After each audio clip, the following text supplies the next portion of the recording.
All right, let's get right into this. Welcome to this explainer where we're going to unpack an absolutely gripping chronological thriller. Seriously, this is one of the most miraculous and scientifically fascinating survival stories in human history.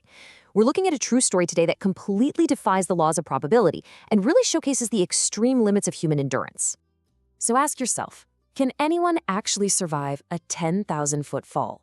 Think about that. That is nearly 2 miles up in the air. Imagine being just 17 years old, strapped into your airplane seat, and suddenly you're plunging out of the sky directly into the dense, totally unforgiving Amazon rainforest.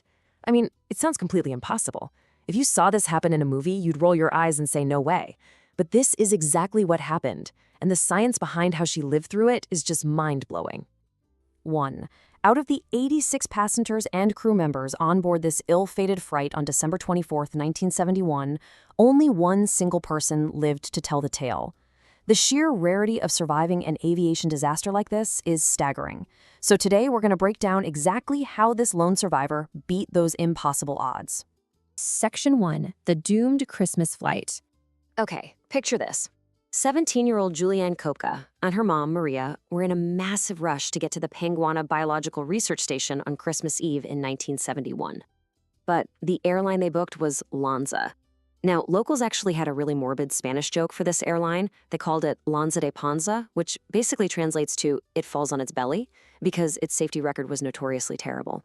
They were flying on a Lockheed L-188 Electra. This specific model had extremely rigid wings, which made it incredibly dangerous and unsuited for the intense turbulence of the Andes Mountains. In fact, it had already been retired in the United States. But, Juliana had a school graduation party, holiday flights were completely sold out everywhere else, and Lanza was literally their only option to get home to her dad for Christmas. So the first 30 minutes of the flight, totally normal. Passengers were eating breakfast, chatting, looking forward to the holidays. But right at the 50-minute mark, the pilots fly directly into a pitch-black thunderstorm. The turbulence is so violently intense that overhead bins pop open, crushing people with luggage. Then, at 21,000 feet, disaster strikes. Lightning hits the right wing, instantly igniting the fuel tank. The wing just snaps off. By the time they plummet to 10,000 feet, the structural integrity of the plane fails completely, and the aircraft literally disintegrates into pieces right in midair. Section 2. A 10,000-foot fall. Try to imagine the sheer, unimaginable terror as a 17-year-old girl plummets toward the earth. So how in the world didn't she die on impact? Well, it essentially came down to 3 specific miracles of physics and biology that flawlessly worked together to slow her descent. Step 1. That severe storm created massive updrafts. These are strong winds violently pushing upward, and they acted against gravity to slow her fall. Step 2. She was still firmly strapped into window seat 19F along with her entire 3-seat row. As she fell, this row of seats started rapidly spinning in the air, acting almost exactly like a helicopter rotor to drop her terminal velocity even more. And finally, step 3, she didn't hit solid rock. She crashed into the thick, dense, vine-covered jungle canopy of the Amazon. It acted like a giant natural cushion, gracefully catching her before finally dropping her into the jungle floor. But look, survival comes with a brutal physical toll. When she finally woke up on Christmas morning, entirely alone in this treacherous jungle, she was in absolute agony. She had a broken collarbone, a severely sprained knee, these deep, deep gashes on her shoulder and calf, a major concussion, and one of her eyes was completely swollen shut. And to make matters even worse, she had lost her glasses, and she had terrible vision to begin with, plus she was missing a sandal. Section 3. 11 Days in the Amazon. Now, we transition to the grueling survival phase, and this is where Julianne's unique background literally became the difference between life and death. Where there is a river, there are people. You see, Julianne wasn't just your average teenager. She'd actually spent 3 years living at her parents' biological research station right there in the Amazon. She knew this jungle. Her dad had drilled this crucial survival mantra into her head, and it became her total mental anchor. She knew that if she could just find a tiny trickle of water, it would eventually lead to a stream, which would lead to a larger river, and finally bring her to human civilization. Over the next agonizing 11 days, she pushed forward. And keep in mind, she survived this entire exhausting ordeal eating nothing but 30 small candies she found scattered in the crash wreckage. That's it. By day 4, she encountered the horrific sight of deceased passengers. On day 6, she recognized a specific bird call that signaled larger waters. Day 10 brought the discovery of a boat which led directly to her miraculous rescue on day 11.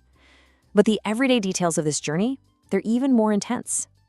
Take day 4, for example. It was just a deeply visceral and traumatic moment. Stumbling through the dense foliage, she actually found a row of seats from the plane. The velocity of the crash was so incredibly immense that these 3 passengers were buried headfirst, 3 feet deep into the earth. Terrified that one of them might be her own mother, Julianne used a stick to carefully uncover one of the female victim's feet. Seeing nail polish on the toes brought her this really dark, complicated wave of relief, because she knew her mother never wore nail polish. Every single day out there was a battle of deadly threats versus applied zoology. Instead of panicking around these massive Goliath bird-eating spiders and highly territorial alligators, she used science. She knew alligators typically don't attack in the deep, fast-flowing center of the river, so she actively waded and swam right in the middle of the water. She recognized poisonous plants and knew to avoid them. This just brilliantly illustrates how highly specialized knowledge, not just blind luck, was actively keeping her alive day by day. Section 4. Rescue at the river. This sets the scene for the final and arguably darkest moments of her journey, right when she was on the absolute brink of giving up. By day 10, the search planes she had heard flying overhead earlier, they had completely stopped. She was officially presumed dead. Her open wounds had become terribly infected, which forced her into an act of sheer, unbelievable bravery. Julianne finally found an empty hut by the river that had a small boat. Inside, she discovered a tube of gasoline. Now her arm was heavily infected, with maggots actually hatching and eating deep into her flesh. Remembering how her dad had treated their dog for a similar parasite, she literally poured the burning gasoline directly onto her raw, infected arm. Fighting through just excruciating pain, she physically extracted 30 deep, burrowing maggots from her own body just to prevent her arm from rotting off. The very next day, 3 local lumberjacks returned to that hut. But when they saw Julianne, they didn't see a survivor at first. They completely recoiled in terror. Why? Because of local folklore. They honestly thought she was the Yakumama, the mother of water, which is this legendary river demon. Because she had busted blood vessels in her eyes from the crash pressure, her eyes were glowing bloodshot red, and she was just covered in mud and open wounds. It wasn't until she gathered all her remaining strength and spoke to them in fluent Spanish that they finally realized she was a human being, the sole survivor of the Lanza crash. Section 5. Legacy of the Jungle. We're wrapping up this narrative by looking at her eventual medical rescue and the really tragic realizations she had to face afterward. The most staggering, heartbreaking twist of this entire ordeal was discovered during later investigations. Julianne was actually not the only one to survive the initial 10,000-foot fall. 14 other passengers survived that crash into the canopy, but they stayed exactly where they landed, waiting for a rescue that never came, and they all slowly perished in the jungle. Julianne, however, actively moved. She utilized her knowledge, followed the river, and self-rescued. Her active decision to push forward, despite immense, unfathomable suffering, was the true defining factor of her survival. You might assume someone who endured a nightmare like this would never, ever want to see a jungle again, right?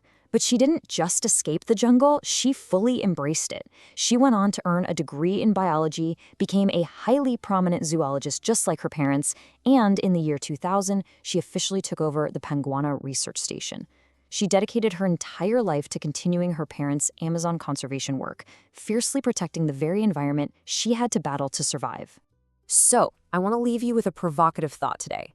If a 17-year-old girl can survive the absolute impossible, a 2-mile fall from the sky, followed by 11 brutal days completely alone in the world's most dangerous jungle, all through applied knowledge and unyielding willpower, what obstacles can you overcome today? It is a powerful, powerful reminder that when we arm ourselves with knowledge and just absolutely refuse to surrender,